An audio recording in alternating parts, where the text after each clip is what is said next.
এই ভিডিওটা না বানালে আমার অডিয়েন্স, আমার সাবস্ক্রাইবার্সদের সাথে অন্যায় করা হবে। আমার নিজের কিছু কথা বলার আছে আমার গুরুকে নিয়ে, আমার ভগবানকে নিয়ে। Hey guys, welcome to my channel. আমি মহারাজার। এখন আমরা একটু কষ্ট করে দেখে নাও ভাই, আমি এমন কিছু সেটমেট করতে পারিনি, সব ঘেটে রেখে দিয়েছিলাম বাড়িতে এসে। মাথাটা প্রচণ্ড যন্ত্রণা করছে।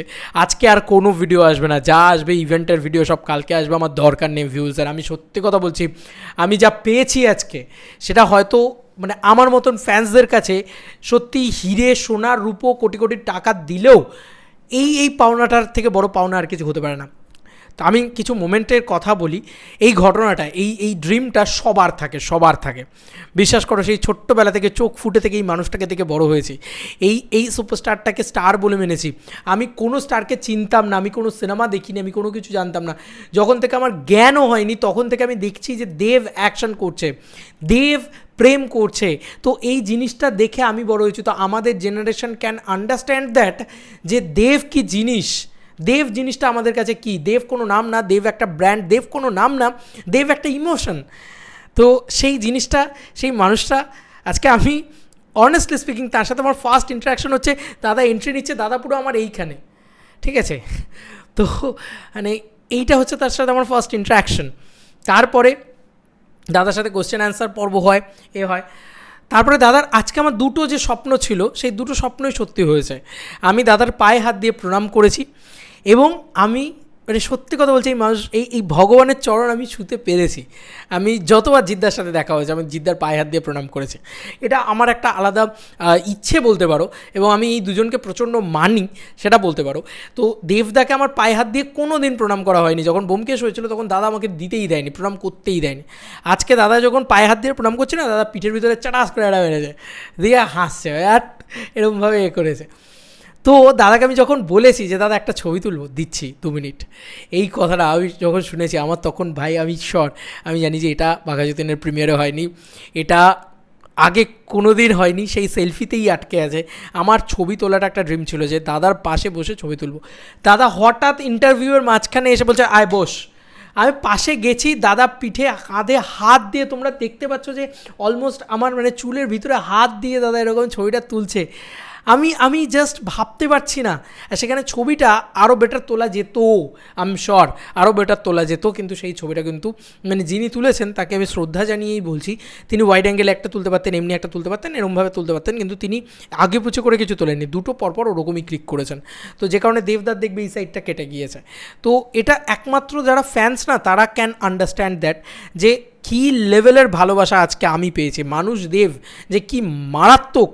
দেবদা সত্যি তোমাকে একটা প্রণাম, তোমার স্টেটমেন্টকে প্রণাম, তোমার প্রত্যেকটা স্টেপকে প্রণাম, এবং তুমি এত ভালো মানুষ। আমি যখন বলছি দাদা দাদা বলছে খেয়েছিস বাবু, আগে খেয়ে নে, আগে যা খা।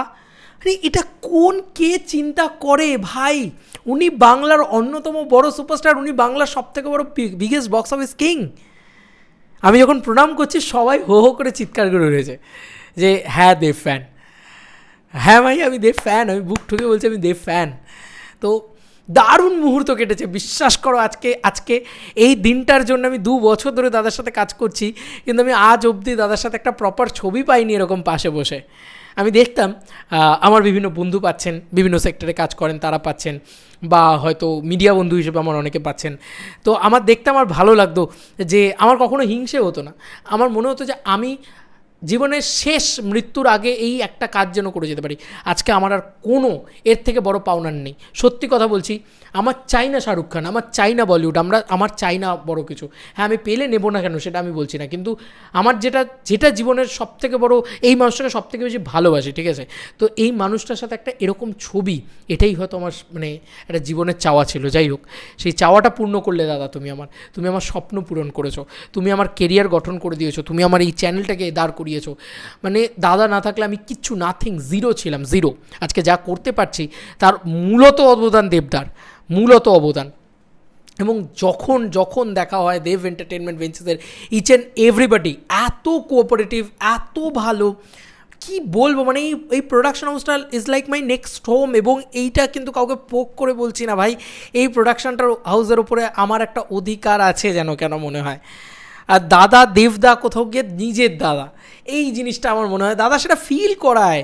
ভাই বলে ভাই এদিকে আয়, ভাই এখানে বস, ভাই ঠিক আছে তো বাবু, খেয়েছিস বাবু, দারুণ রেসপন্স পাচ্ছি, এইটা দেবদা। বোঝাতে পারছি? আমি জানি না আমি কতটা বোঝাতে পারছি, আমি জানি না আর আর কী কী আমার বলার ছিল, বাট আমি বলছিলাম আমি ভাষা হারিয়ে ফেলছি। আমি আমার সব কিছু পেয়েছি জীবনে, সব কিছু পেয়েছি আমার কাছে কোথাও গিয়ে এখন মনে হচ্ছে। এবং আমার যেন মনে হচ্ছে যে হ্যাঁ, মানে আমার সাথে দাদার ছবি, এটা দারুণ একটা মুহূর্ত। দাদা সবার মাঝখানে দাদাকে প্রণাম করা, দাদার পা দুটোর দিকে তাকিয়ে আমি পায়ে হাত দিয়ে প্রণাম করেছি। হ্যাঁ, এই মানুষটা আমার কাছে ভগবান। ভগবান কে?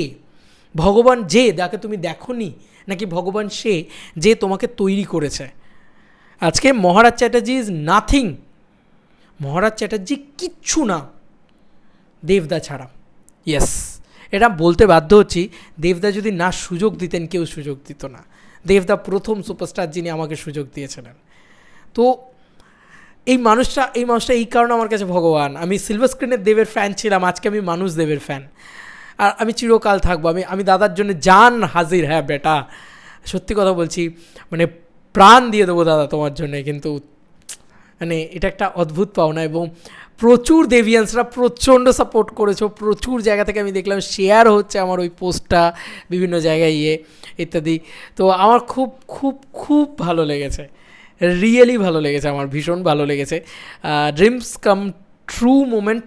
এবং প্রচুর দেব ফ্যান্সরা তারা ব্যাপারটাকে নিয়ে প্রচণ্ড সেলিব্রেট করছো আমার এই ছবি তোলার বিষয়টাকে নিয়ে। তো যাই হোক, ছবি তোলা নিয়ে এক্সপিরিয়েন্স একটা ভিডিও শেয়ার করলাম যে দাদা আজকে কি ভালো বিহেভ করেছে। দাদা আজকে ফুল মুডে ছিল, যা মজা করেছে না গোটা ইভেন্ট জুড়ে। অনেক এমন ছোটো ছোটো ক্যান্ডিড মুহূর্ত আছে, হয়তো সেটা গোটা ইভেন্টের অনেক পোর্শনে তোমরা পাবে না, আমার কাছে রয়েছে সেই মুহূর্তগুলো। সেগুলো আমি কালকে আস্তে আস্তে ছাড়বো। আমার মাথাটা প্রচণ্ড যন্ত্রণা করছে, এতটা ট্রাভেল করে এলাম, বাট আমার মানে সব কষ্ট যেন মনে হচ্ছে যে এক কথায় ওই ছবিটা যখন দেখছি, আমি ওই ছবিটাকে বাঁধিয়ে রাখবো, কারণ আমার স্বপ্ন ছিল এটা।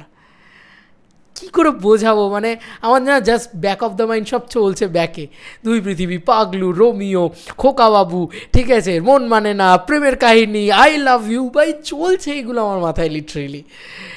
যে এই মানুষটার জন্য আমি কত বকা খেয়েছি বাড়িতে, কত কত কত বার মার খেয়েছি এই মানুষটার জন্যে, ঠিক আছে, মানে এই মানুষটার সিনেমা দেখার জন্যে।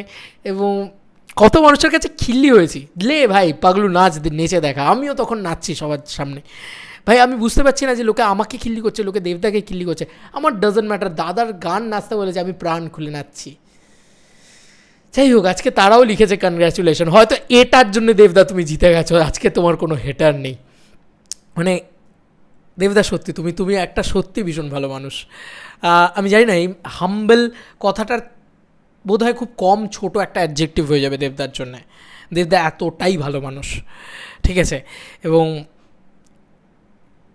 কী বলবো, আমি কথা বলতে পারছি না।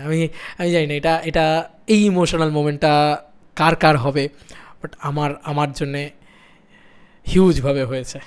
যাই হোক, এই ছিল এখনকার মতো ভিডিও। আর বেশি কিছু বাড়াতে চাই না ভিডিওটা। চলো বন্ধুরা, নতুন কোনো ভিডিওতে দেখা হবে, বাই।